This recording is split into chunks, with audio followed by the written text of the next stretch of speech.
Indonesia கிழக்கு Java சிடோவர்ஜோ எனும் பகுதியில் உள்ள பள்ளி கட்டடம் ஒன்று இடிந்து விழுந்ததில் உயிரிழந்தவர்களின் எண்ணிக்கை 67ஆக அதிகரித்துள்ளது. அடையாளம் காணும் பொருட்டு கட்டட இடிபாடுகளில் இருந்து மீட்கப்பட்டவர்களின் உடல்கள் பேரிடரினால் பாதிக்கப்பட்டவர்களை அடையாளம் காணும் குழுவிடம் ஒப்படைக்கப்பட்டுள்ளன. இதுவரை இடிபாடுகளில் இருந்து மீட்கப்பட்டவர்களில் காணாமல் போன மாணவர்களும் அடங்குவர் என்று இந்தோனேசிய பேரிடர் நிர்வகிப்பு நிறுவனம் BNPB-யின் துணைத் தலைவர் புடி இராவான் கூறினார்.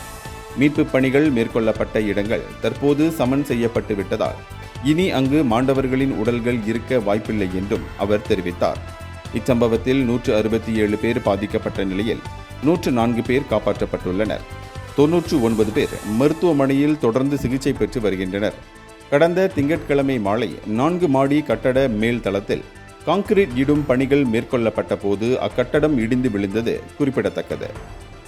இந்தியர்களின் இதய குரல் மக்களோசை.